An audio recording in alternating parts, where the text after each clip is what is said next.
für die Dokumentation. Wenn sich später mal den Mitschnitt anguckt von heute, ja. wer was gesagt hat zu Europa, da weiß ich gleich, in dem Interview, das war ich. Ja, aber jeder weiß doch, dass Sie EU-Kommissar sind. Genau, das stimmt. Und zwar bin ich EU-Kommissar für Energie und Energie in Europa. Da geht es um Strom, um Licht, bitte. Nein, das ist um doch... Atom, Ja. um, was mache ich? Wind. Alternatives ist mein Thema. Nein, Herr Oettinger, Sie sind doch EU-Kommissar für Datenwirtschaft. Das sind Sie doch jetzt ganz neu geworden. Das ist das Gleiche.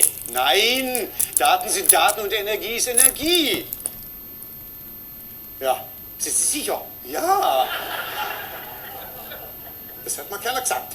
Ja, was sind denn jetzt Ihre Pläne für das neue Amt? Was haben Sie denn für Pläne? Ja, also dann, Ja? meine Pläne sind dann, Ja? was gehört da alles dazu? Digitales. Digitales. Ja. Ach so, da kenne ich mich aus. Und Gymnastik ist jetzt nicht so mein Thema, Was? aber ich werde mich einarbeiten.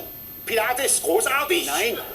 Da bin ich mit dem Job nicht satisfied, aber zufrieden. Nein, Herr Oettinger, Herr Oettinger, Herr Oettinger. Bitte? Beim Europakommissar für Digitales geht es um Informationstechnologie, um Telekommunikation, um Internet, Telekommunikation. Das ist doch ganz wichtig. Tele was? Telekommunikation. Da habe ich Festnetz. Na. Herr Oettinger. Na. Herr Oettinger. Ja, na. selbstverständlich. Internet ist praktisch. Was abgeht zwischen Menschen, ohne Menschen, also ohne persönlichen Kontakt. Das heißt also, dass die Informationswege sich stark verkürzen.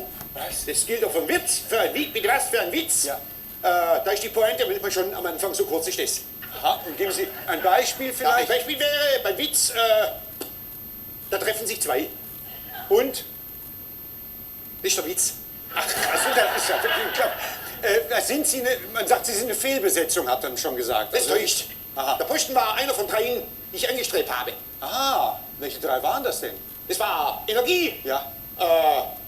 Wirtschaft Ja. und Facility. Facility? Ja. Facility Manager, alles mal ein bisschen sauber machen. Da ist ja Digitalkommissar überhaupt gar nicht dabei. Das merke ich auch gerade. Also doch Fehlbesetzung. Das lehne ich ab. Ja. Der Job des Kommissars für, was war's nochmal? Digitales. Bitte? Digitales. Richtig. Der zeichnet daraus, dass er zwei Seiten hat und eine von ich manchmal hinten. Was meinen Sie denn damit nur schon wieder? Ja, wer öfters im Wartezimmer seinen Lebensabend frichtet, der weiß genau, dass also Digitales das Fremdwort ist für Herzmittel Fingerhut. Und da sollten wir in Hinsicht aufs Internet weitermachen. Sonst gibt es keine Balance, nur Ausgeglichenheit.